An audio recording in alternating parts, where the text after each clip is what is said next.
Okay. It should be recording. All right. Okay, it is. Dr. Lamb said he may be joining us a little later. He is meeting tonight with, he's having a class with Dr. Laws, so he may join us a little bit later, but he is planning on joining us, Dr. Stedman. Yeah, and he's going to do something with EBOS. So what we'll do, if it's not, we can just change our we won't be stuck to how I've done the agenda if we need to do differently. So it won't matter. That sounds good. And Dr. Stedman, I had 7 o'clock. Yes. So I'd like to start on time and go ahead and thank everyone for being with us tonight. We are in week 12 out of week 16, which means we only have 4 more sessions. And that really means that we are 2/3 or 3/4 of the way done with the course. So it's important that we keep the pace going, be prepared for getting ready for 603 and 605. But we have a lot to do, but we have come a long way. And you've certainly been on that journey with us. So again, thank you for being a part of Gardner-Webb University, and thank you for being in the MELS program, and thank you for all the work you're doing. It's a pleasure to grade and to look at and to talk with you all about your progress toward that path toward administration. As I was telling Dr. Stedman before we started officially, North Carolina and South Carolina, I'm sure, are both in need and will be in more so when you look at the statistics about the number of our administrators who are retiring, who are leaving the profession. We are really at a crunch point where we are needing more and more good, solid, professional administrators. So you are at a good time. And that's one of the beauty of the Gardner-Webb University courses, is that we prepare you for real-life practical application. So we hope to hear from great stories from you soon after 605 about your appointments, and we hope that you'll continue that contact with Gardner-Webb. But anyway, welcome to week 12. We're glad you're here, and with that, I'm going to turn it over to Dr. Stedman to talk about your week 12 assignments. Okay, and you can see that on the screen. Just a reminder that, and I'm going to take you back into Blackboard in just a minute and show you something just as a review. But this week, your assignments that are due by Sunday night, case study number 2, your scenario 2. And in Blackboard, you remember the directives are there. Remember, somebody in your Zoom group is responsible for setting up the Zoom meeting, sending out the link. The directives are there. Everything that you need. And remember that case study number 2, you are to relate it as much as possible to your work with the APTEL. So that is the purpose of case study number 2, for you to relate it to your work with the APTEL. Okay, and as you see in green, everything in green relates to the APTEL work. APTEL task 2 revisions are due to Dr. Stone and me by Sunday night. Most of you, or many of you, have already done a good turnaround with the revisions once I know in the groups that I have, once I gave you feedback, you went ahead and took care. Most of you have taken care of it, and many of you have already cleared task 2, and I told you to move on to task 3. So that's very, very good. There was a great understanding for the most part for most of you with the work that you were doing with task 2 of the APTEL. And then APTEL task 2 peer reviews, 2 peer reviews are due in Blackboard's assignment Dropbox this coming Sunday night. I do have to fuss a little bit. I've had some communication from some students, and because some of you did not turn your task 2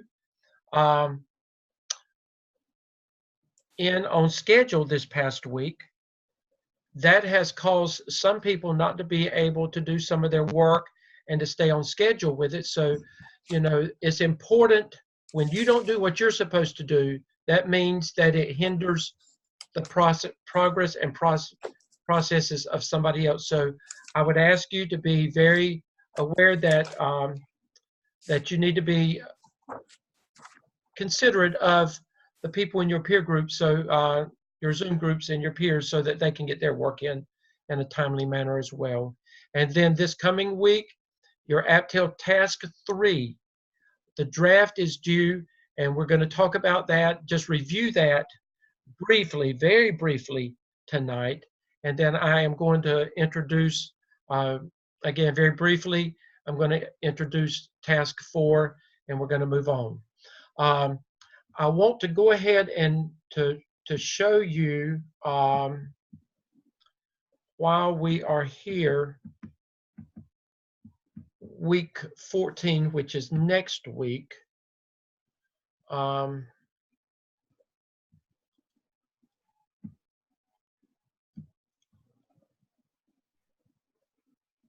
Not week 14. I'm sorry.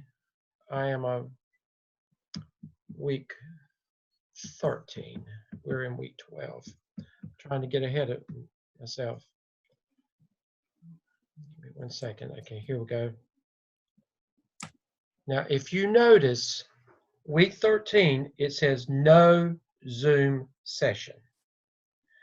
That does not mean no work. We have deliberately not come online next week, so that would give you an opportunity to finish up anything that you need to finish up with. It also gives you an opportunity if you need to get with a Zoom team. It's catch-up time for anybody that needs catch-up time. However, Dr. Stone and I, Dr. Revis as a clinical coach, even Dr. Lamb, if you need him, we will be available, and you can communicate with us. And if we need to talk with you, if we need to do a Zoom session with you individually, whatever we need to do, if there are issues, you need to communicate with us individually, and we'll be glad to help you. With that in mind, you need to go ahead, even though I've introduced this week, you need to go ahead and look at next week, the things that will be due week 13 as well, because it's all coming together. The APTEL Task 3 revisions, you're going to submit it to us this coming Sunday night, and we're going to give you your feedback. And again, I'm going to talk about that more in just a few minutes. But then you'll submit it for final grade during that week. Communicate with us if there's any issue during that week. And then your APTEL Task 3 peer reviews, 2 of them, will also be due the week that we do not have a Zoom session, so there won't be a reminder from us. And then your APTEL Task 4 is due to the assignment Dropbox as well. And remember, with APTEL Task 4, you do not have to do any peer reviews with that. That goes directly to Dr. Stone and me for grade. And I'll be talking about the last item on there in just a few minutes as well. So I wanted you to realize that, you know, again, it's all beginning to come to closure, is beginning to happen with a lot of these things. Wanted to show you while I'm here a reminder.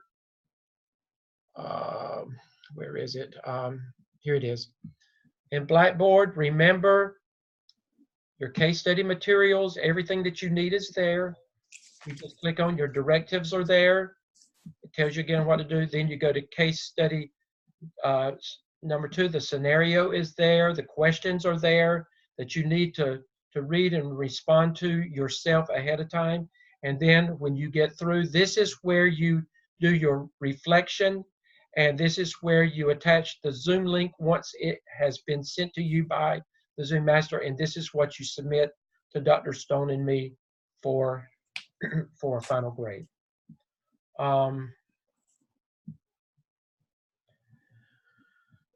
Dr. Stedman, can I add something too? Sure. Yes. In grading some of those, where you do the group and you do the Zoom related to the scenario, make sure that all of you that are in that group are sending that video link and are responding, because when I watch the video, I see 3 people involved in the video, but I only have 1 that I'm grading at that particular time. So make sure all of you enter that into Blackboard for us to grade it separately for you, so you can get credit for it. And Dr. Stone, I remind them again, once we've looked at one video and there's 4 people in that group, we're not going to look at the same video 3 more times. So if you submit it if you submit it and you get immediate feedback from us, that's because we already have looked at it and we know what's in the video. So it's not like we're not paying attention to it, but we have already looked at the full video and we know everybody that's in it. We know their participation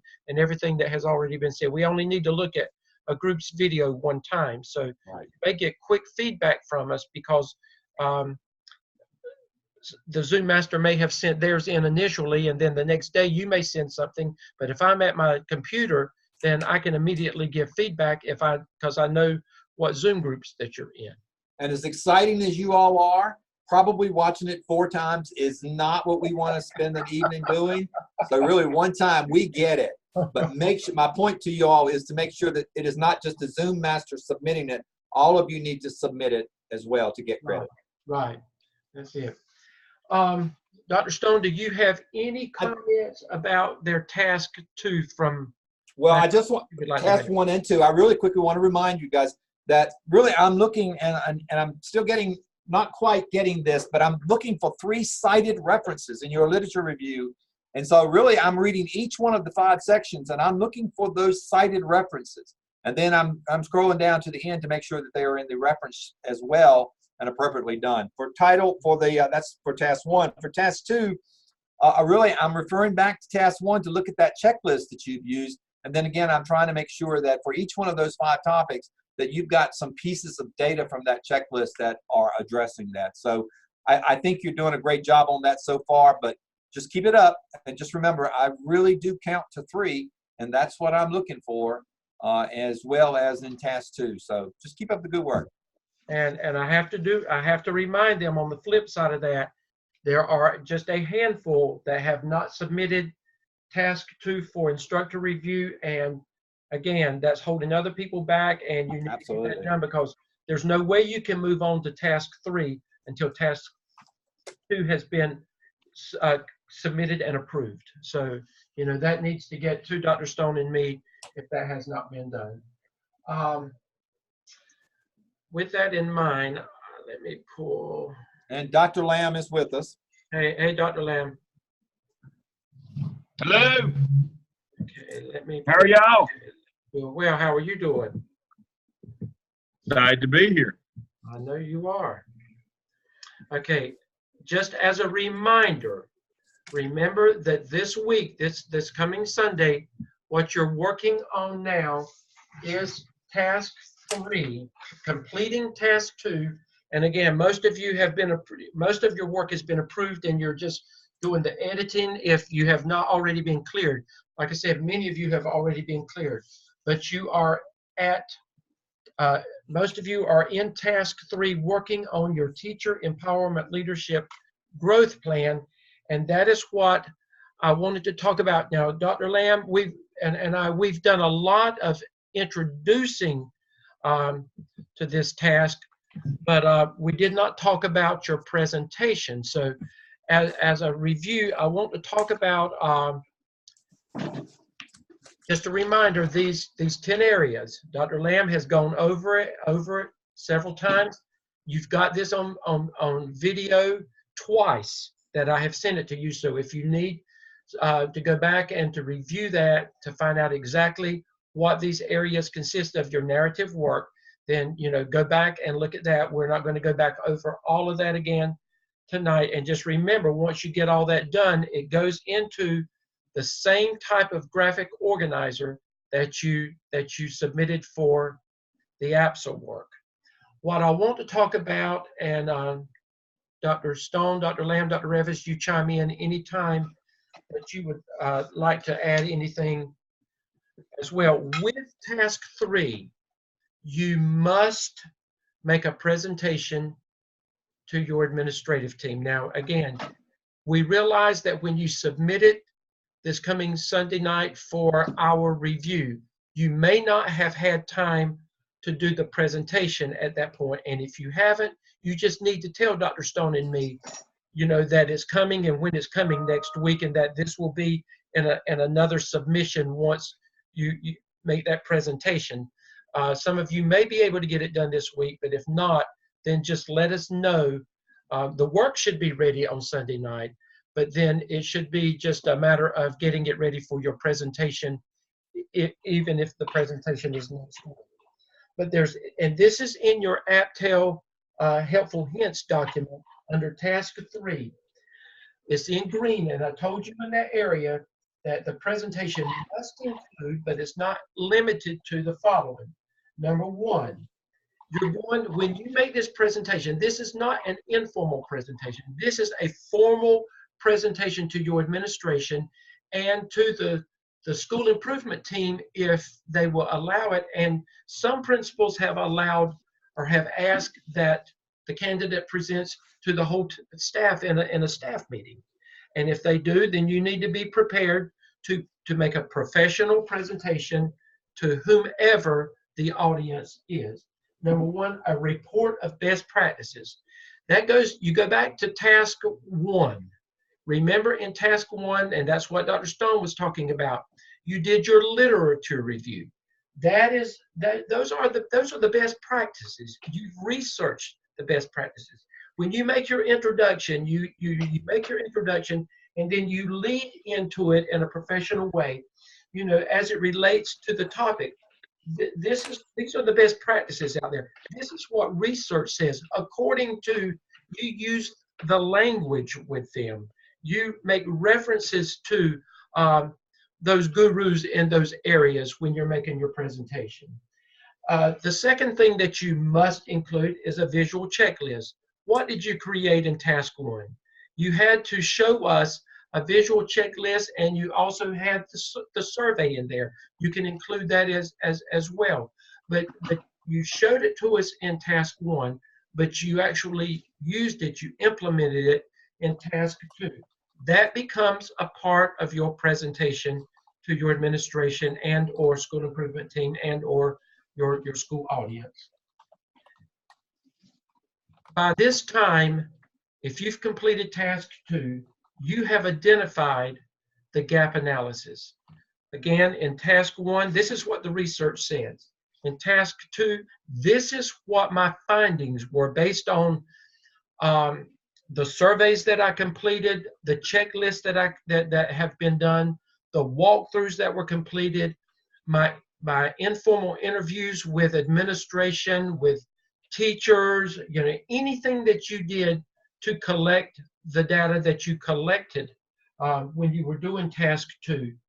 This helped you formulate the gap analysis. This is the problem that we've got with staff development, and because this becomes a staff development model that you're going to create. But this is one of the problems at our school. And once you have identified the gap analysis, everything that you've done, that is what helps you to develop what you're doing in task 3, the growth plan that you're going to make. And that's exactly what it is. It's a plan for growth. Remember, we said just the other week that your role as an administrator is not to teach children. You are to help make teachers become better teachers. That's your job. So it's almost like you're a teacher of teachers. You're constantly looking for those best practices in anything you can do to help them better at their craft, at what they do. Because if they're better at what they do, then the end result is going to be that students are going to become better at what they do, and your student achievement is going to begin to skyrocket at your schools, and that's what you want. Now, it's not limited to these 4 areas that I just talked about. You can include anything else that you feel should be a part of the presentation. You can make it unique to you if there's something else that you would like to add. We highly recommend that you video this. This becomes an excellent artifact as you are completing your competency folio. It is very open-ended, one of those open-ended things that you need to look for. So I would highly recommend that you have your presentation videoed. When you submit your final task 3 work, then there should be evidence of that presentation in there. I would, I know there's many more presentation models out there, but for lack of it, you need to at least do a PowerPoint. And again, don't put the link to the PowerPoint in there, because I'm not going to open it up. Dr. Stone's not going to open it up. Your evaluator's not going to open it up. You can put the link in there, but we want to see the frames of what you presented, you know, when you made your presentation. So just like you did, many of you did that when you did the APSL. So just put that in there as you know, in your appendices as something that we can refer to and know that you have made your presentation. Dr. Stone, Dr. Lamb, can you think of anything else that they need to do with task 3? Mr. Walkerway, can you think of anything else, Dr. Stone or Dr. Reffes? I think you covered it well. I mean, that's exactly what I'd like to see. No. Okay. Yeah. Anything else? Okay. And we're going to go ahead because, again, Dr. Lamb, I don't know if you have seen it or not. You know that we don't come on Zoom with them next week. We give them that week deliberately so that they can begin working and catching up. However, I told them before you came online that if they needed us, they can reach out to us and we would still be available to them on an individual basis if they need us. And then finally, task 4. Task 4 is like task 5 that you did with the APSL. Remember, in task 5 of the APSL, remember you had to complete 12 competencies. You had to explain to us in narrative form how you met those 12 competencies. Remember, 8 were given and these were non-negotiable. You picked 4 more out of the 21. What you have to do in task 4 of the APTL is to respond to the 9 that you have not already responded to. That is what you do for task 4. And then once you get through with that and task 1, 2, 3 have been approved, and then we approve this, then you put it all together just like you did the APSL into one document, and you will get it ready for our review to submit for final or for turn it in and for final evaluation. So you've accomplished a lot in just in a short turnaround. Actually, you had to complete the APTL faster than you had to do the APSL, but that's okay. You should have known much better what you were doing once we got you to the APTL. So, you've proven that you have. Most of you have proven that you understand this process and that you're moving forward with it. So, Dr. Lamb, Dr. Stone, anything else about the task that they have to do? Okay. With that in mind, Dr. Lamb, I'm going to stop share and turn it over to you. And you said you were going to speak to them about EVOS tonight. I did. Okay, so it's yours now. All righty.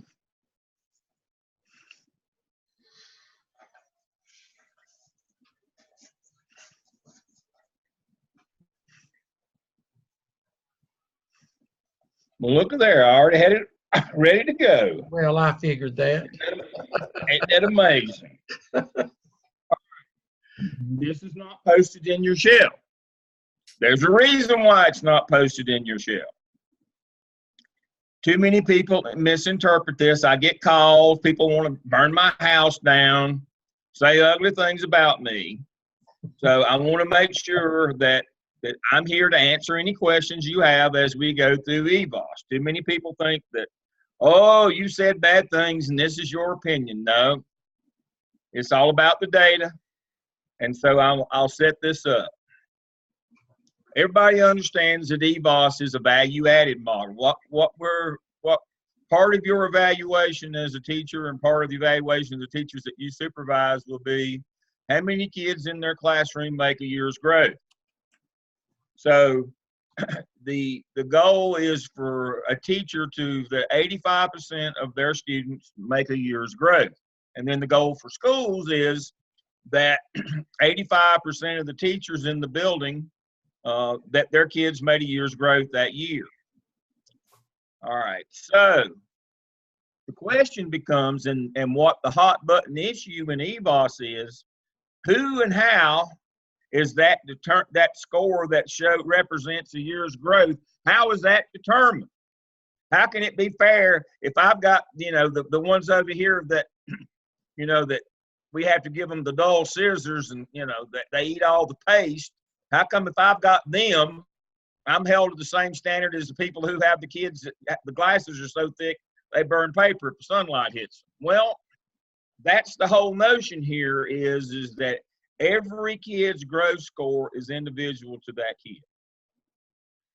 So how this happened was 20 years of test score data on the end of course and end of grade.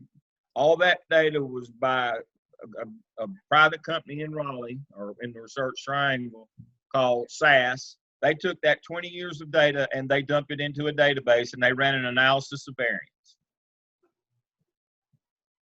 And what they were looking for is what dependent variables impact the independent variable Y, which is their test score. And so what they were able to determine, there are 10 things that we can guesstimate. We create a prediction equation, linear regression. We can, if we know 10 things about kids, we know what they should score if we know those 10 things. And so the equation is those 10 dependent variables, X1 through X10, added together will give you Y, which is the independent variable or the test score. So that's how that is done. Now, as I said, SAS is a private company. Their information, their formulas are proprietary. So I've done a little research and I've talked to some people. And so here is that list of how much variance that each one of these has in terms of the independent variable, which is their test score. So race counts for 30%. Now, that's not my opinion. That's what the data says from 20 years now, 30 years of test score data. And in North Carolina says that race accounts for 30% of the variance in a test score. Mother's education, 15, father's income, 15, teacher, 10, if teacher value added, 10%, school district, 5, school, 5, grade 5, age 5, gender 5, previous test scores 5. And so what we're seeking to do is isolate what impact or value added that the teacher has. If the teacher adds somewhere between 5 and 10, that kid will make growth because everything else is controlled for. Let me show you what I mean. This is how it works in real life. So this is a real life example. Third grade math EOG has 180 questions. So the total raw score that any school student could achieve would be 180. Question is, what score out of 180 would represent a year's growth for any particular child? Regression equation is used to determine what that score would be. The total percentage of dependent variables times the total raw score yields the target raw score to show a year's growth. In layman's terms, this is how it works.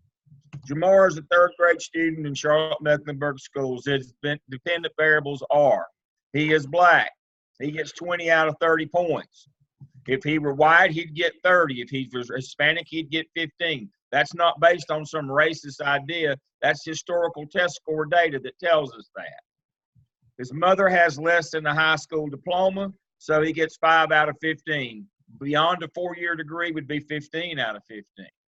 You say, well, why is mother's diploma? Who does seat time or lap time with kids? Who reads to kids when they're small? That would be moms.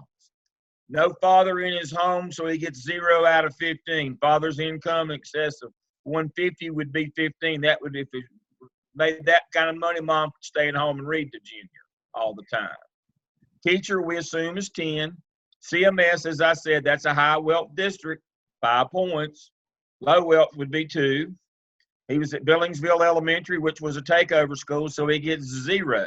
A high growth school would be 5. He's in grade 5. He's grade level appropriate, so he's not a repeater.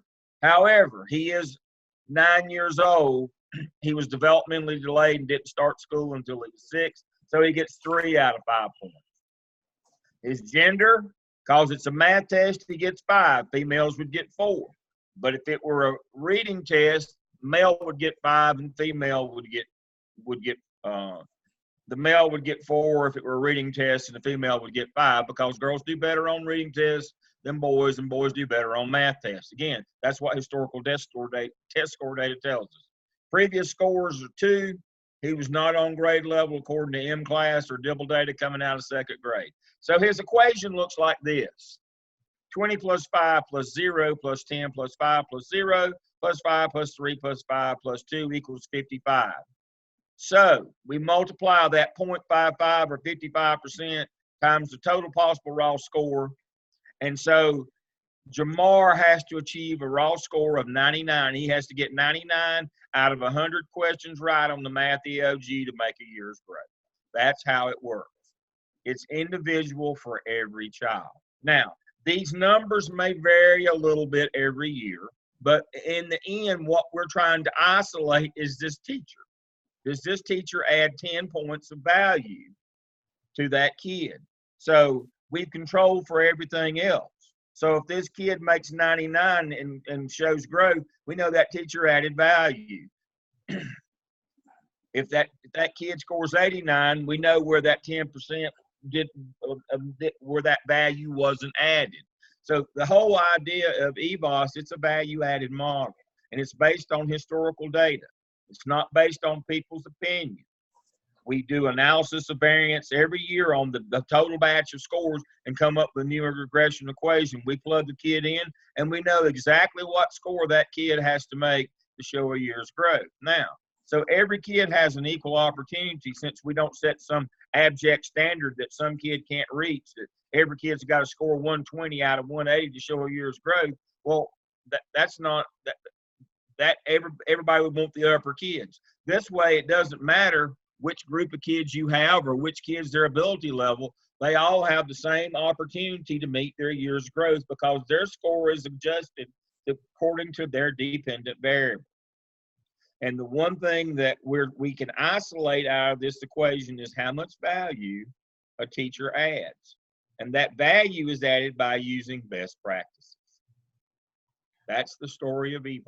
And this ties, I thank you, Dr. Lamb. I hope that they see how this ties directly into everything that they've been doing with the APTEL. Everything that you're doing, it ties directly into this growth plan that you're looking at, this teacher in-service model. Yeah, that you're working on. So we're working on those best practices, because that's what makes you effective. That's where you add value as the teacher, is using those best practices. The reason we call them best practices, because they get better test scores. Now, most of those variables that Dr. Lamb showed you, the child has absolutely there's nothing you can do about it. You can't change your change those things. Change who your mama is. You can't change those things. You can't change, but you can make an impact on that teacher. Yes. So as an administrator, I hope that you're seeing in what Dr. Lamb has presented that is the one area that as a principal you do make a difference. Mm-hmm. Thank you, Dr. Lamb. You're welcome. Every time you do this, I'll learn more from it. Mm-hmm. But it's a great model. Okay, now we're going to turn it over to Dr. Stone, and you're going to see in Dr. Stone's presentation how all of this is tying together with what you're doing now. Thank you.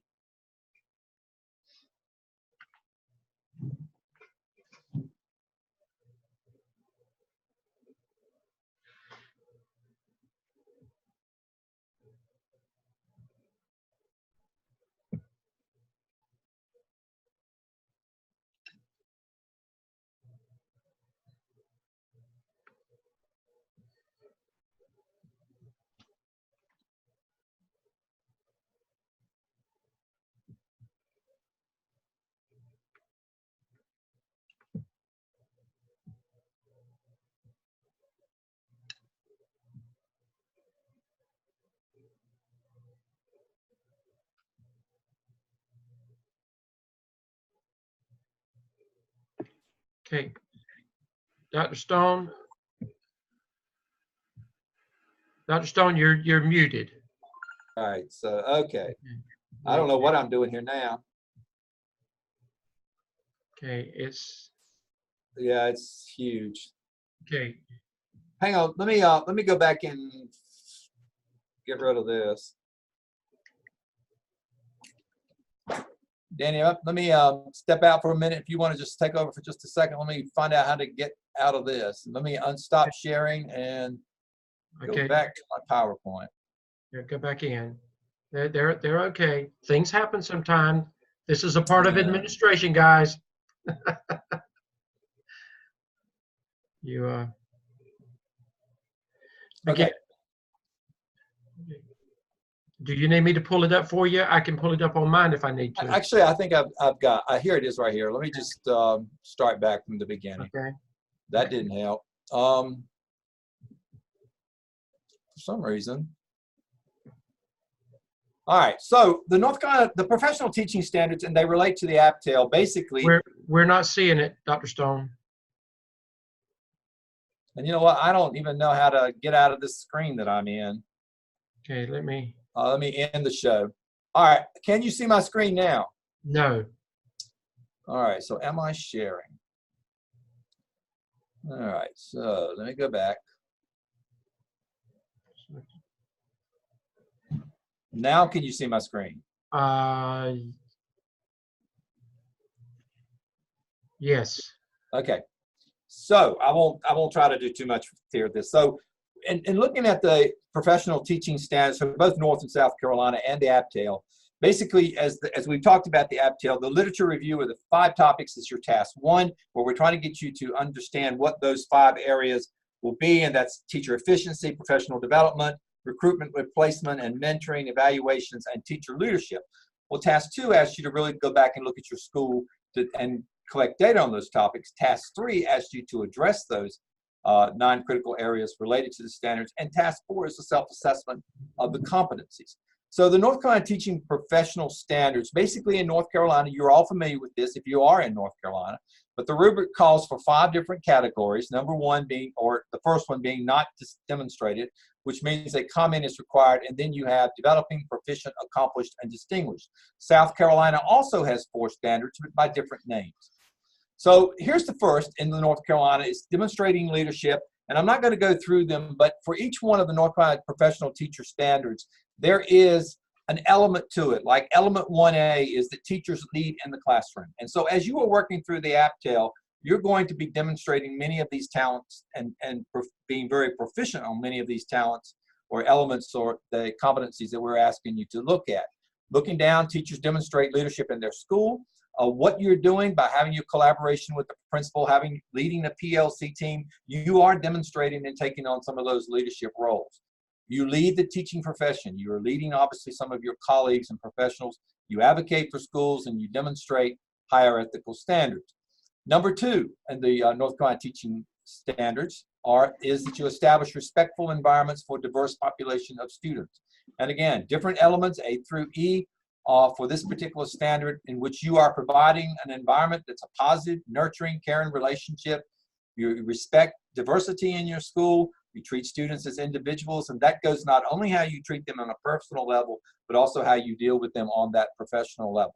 You adapt to the benefit of students, and particularly those with special needs, and you work collaboratively. Let me move you guys. And you work collaboratively with other significant adults in the lives of the children. All of these things you're doing with the APTEL, all of these things that you are now, as you go through the MAILS program, you'll be asked to do.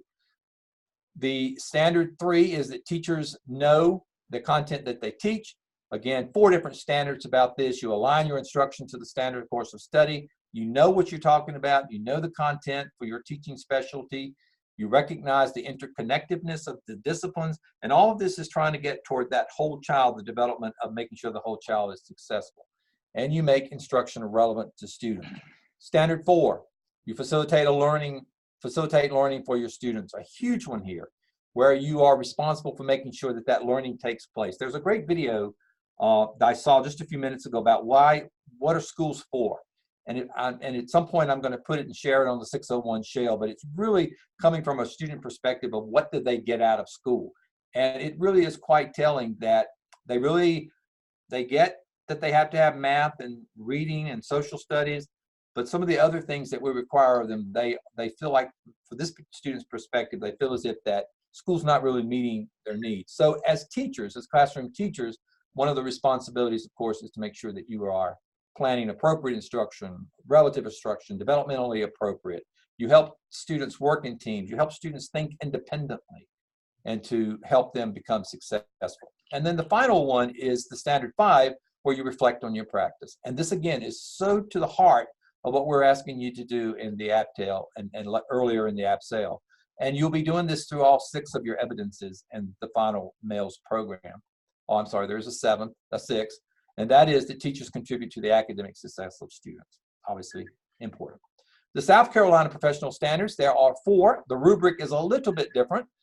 You still have those 4 different scales. South Carolina starts at the top and goes to the bottom. North Carolina flips it, starts with, in its scale, starts with the lower number. But in South Carolina, you have exemplary, proficient, needs improvement, and unsatisfactory. And again, in South Carolina, they break it down to having what kind of evidence, the level of evidence that you need to show that you are proficient. South Carolina has those. Oh, hang on, let me cut off something that's. All right. Now I got to go back. Okay. I cannot multitask very well. So in South Carolina, there are the professional standards. The first one has to do with instruction. Again, it breaks it down. And the first one for South Carolina, there are 4 standards. And the first one is huge, as it should be. And that's the instruction. Whether or not, as a classroom teacher, you cover the standards and the objectives. Do you motivate students? Is your instruction appropriate and the content there? Is your lesson structured? Are they pacing the activity materials? Questioning whether or not you have artifacts, feedback, all of these things under the general topic of instruction. So again, for our South Carolina students, as you are going through the APTEL, we're asking you to show us how all of these things play out. Then the second major standard for teaching professional standard for South Carolina is planning. And that is how well you are in the planning stage with plans, you're planning for student work, and of course those assessments. The third is your environment, what kind of expectations, and again, this is the culture that you're creating in your particular classroom, that culture of respect, that as well as how well you handle student behavior and what kind of expectations you have. And then the very last one for South Carolina, and I really like this from South Carolina, is that they have a professionalism rubric. The fourth one is the professionalism, and it's a little different from, again, you still have the 4 scores, the exemplary, proficient, needs improvement, and unsatisfactory. At this point, though, they just simply ask the question of always, often, sometimes, or rarely. And I really like this particular standard of South Carolina's versus North Carolina's, but it really talks about your professionalism and how you're growing professionally. Obviously, by being involved in an add-on, a master's program, that just sings of your professionalism and how you are trying to grow and to develop. And again, I think it has about 10 things in which they ask in South Carolina that shows that you are a lifetime learner, that you're trying to grow professionally. Because we do recognize that as you are growing, you're developing more tools, more opportunities to share that success in your classroom. Not only that, but as you're growing in the MAILS program, you're developing some skills and opportunities to become an administrator who can then go back and make some tremendous changes and opportunities for students in your classroom. So under professionally, are you prompt? It really speaks to not only whether or not you're moving forward and growing, but how you are performing currently in the classroom and you're acting on a professional matter. So just how you reflect on teaching and your community involvement, and again, your school responsibilities. So those are the 4 South Carolina teacher standards. North Carolina has its 6, and those are things that as you go through the APTEL and have gone through the APSAIL, these are the kinds of things that we want you to demonstrate to us as you become teacher leaders. Okay. Dr. Stedman?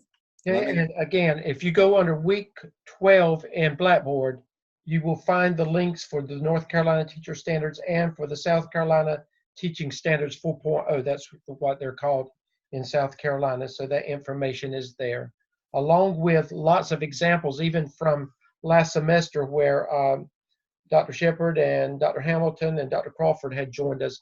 I left some information in there that will be that's relevant to what we're talking about as well. Dr. Lamb, do you have any closing remarks on what Dr. Stone has presented? No, it's your job is not to teach kids once you get to the administrative level. It's to work with adults so that they can do a better job teaching and taking a lot of the burden off them, but developing them. And I guess my final thought is, I know it's become a little old and passe, but Jim Collins' book, Good to Great, Yes. when he argues that the most important thing that you do as a leader in an organization is make the people that work for you, that you either hired or that you inherited, that you make them or find a way to make them successful. That's your job.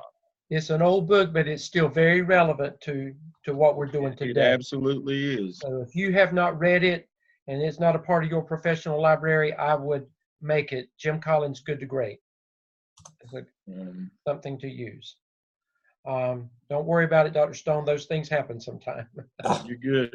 Okay. But Dr. Stone's words are, you need to understand it's all about performance, creating that culture of teaching and learning that we've talked about so many times.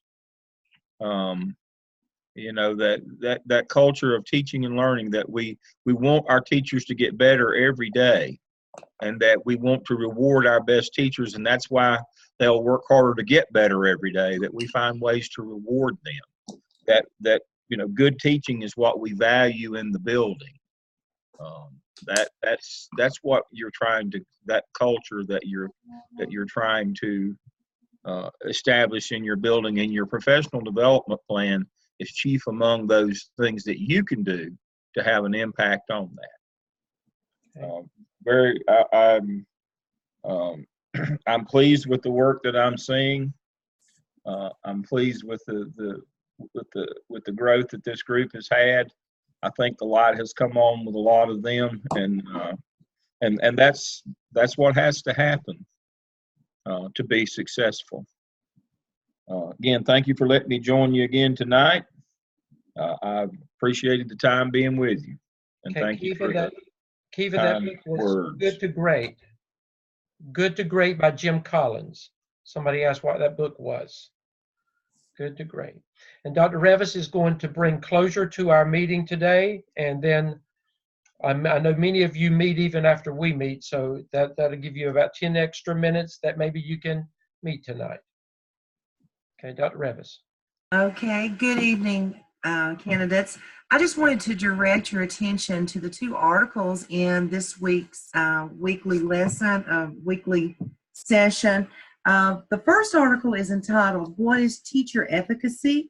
It's about believing in kids. And as I was reading through this article, these authors define teacher efficacy as a teacher's confidence in their ability to bring about success for all students, resting on a belief that when teachers believe, students can achieve. And I'm sure that you all can think about a teacher, or maybe even a group of teachers, who has kind of decided that when you have conversations with them, it's all about all these extraneous factors as to why their students are not achieving. It's about poverty. It's about parental involvement. It's about high student absenteeism. All those things that we can have little effect upon. But what you have to always remember is that you've got to hold on to that belief that you can make a difference for children. And I think when we lose that belief, we do become very ineffective. If you're a principal and you walk into a low-performing school, and that may happen, very well happen to you, you're going to see teachers have a lack of efficacy. It's almost as if they're defeated. They don't know what to do. And you'll hear a lot of those conversations around all these other factors. The hard work is getting your teachers into PLCs, getting your teachers into effective professional development, that professional development around those high effect size instructional strategies. And then once you build their confidence and they start seeing students achieve, that's what builds their efficacy.